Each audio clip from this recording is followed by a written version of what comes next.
Hutson, 65-year-old woman complaining of chest pain and shortness of breath. Okay, put on my gloves. Is my scene safe? Yes. Great. What seems to be the problem today? Having some chest pain. Chest pain? Yeah. Okay. It's hard for me to breathe. Chest pain and a little shortness of breath. Okay. I apparently have one patient.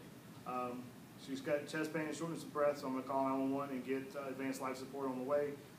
Nature of illness does not indicate that I need to take a spinal precaution. My general impression of the patient at this time is that she is in distress. So I'm going to classify her as unstable. Go ahead, we'll start. The habit she's already stated her chief complaint is the chest pain and the shortness of breath. And we'll go ahead and start with the ABCs check. She's talking to me. Her airway's obviously clear and open. She is breathing in and out regularly.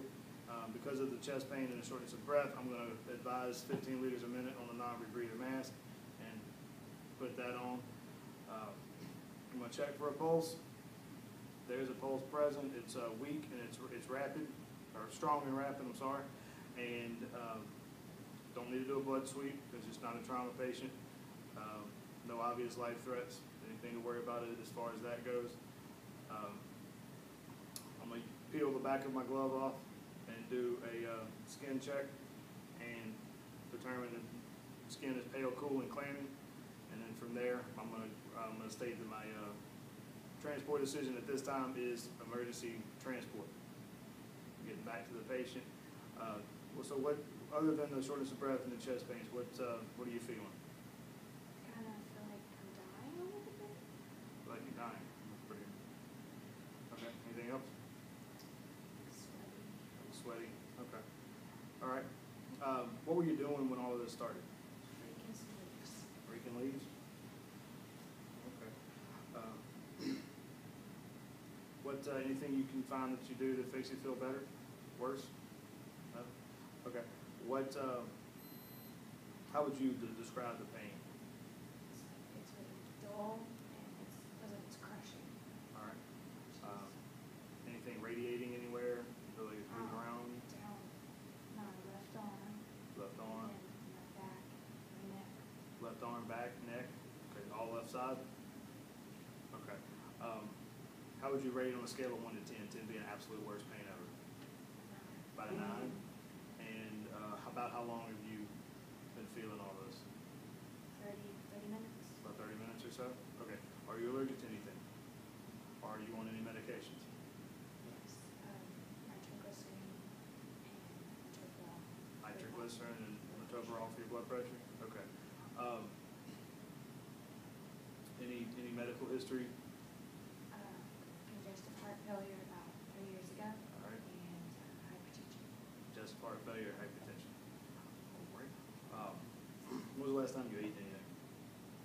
About 2 hours ago. About 2 hours ago? And since you've been feeling bad, have you done anything to try to make yourself feel better?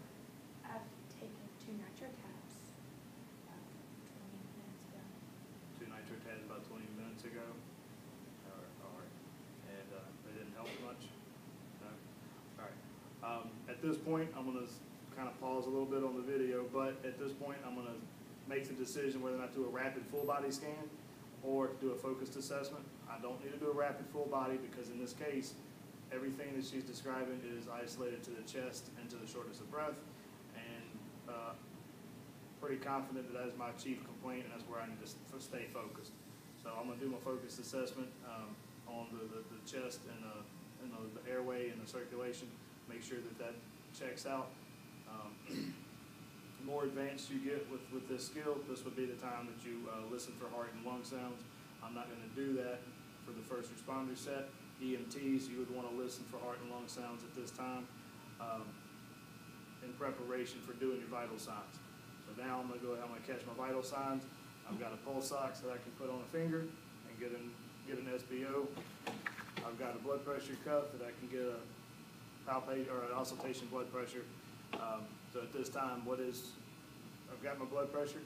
Blood pressure 140 over 110. 140 over 110, heart rate. 130. 130. SpO2. 91%. 91%. Respirations. 20. 20%. Pupils. Equal, And skin condition? pale, cool, and clammy. All right. Because I know she's on nitroglycerin, at this time I can call Med Control, get them on the phone, and see if they advise that I give her another nitroglycerin tab. So I'm gonna call Med Control. Med Control, what is your emergency? I've got a 65-year-old woman complaining of chest pains. What are your patient's vitals? The heart rate is about 130. Blood pressure is 140 over 110. Respirations are 18.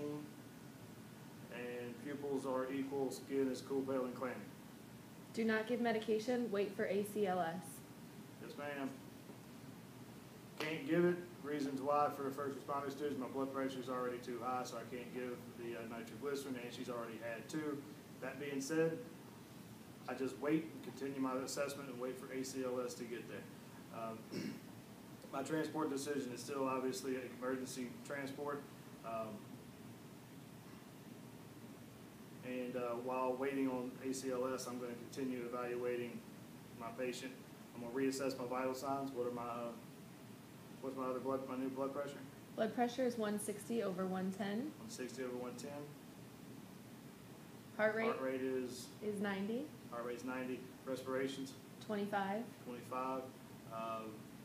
Pupils, Equal, skin, pale, cool, and clammy. and SPO or pulse ox 85%. drop to 85. Okay. The only intervention that I have in place is the oxygen. I'm going to double check that. It doesn't seem to be helping her SpO2 because it's gone down from 91 to 85 in the last 5 minutes. And when EMS arrives on scenes, I'm going to transfer all patient information over to them. Restate that you have a 65-year-old patient complaining of chest pain and shortness of breath. Previously, patient had taken 2 of her own nitro tablets to help ease the pain. Did not. She is on a blood pressure medicine and a nitroglycerin with a history of congestive heart failure 3 years ago. First set of vital signs, blood pressure was 110 over 70. Second set of blood pressure 160 over 110. Heart rate has moved from 130 to 90. Respirations have gone from 18 to 25. Pulse ox has gone from 91% down to 85. Skin color has remained cool, pale, and clammy throughout. Pupils, no change in pupils. At this point, we're going to continue an ongoing evaluation in the ambulance on the way to the hospital as soon as EMS arrives.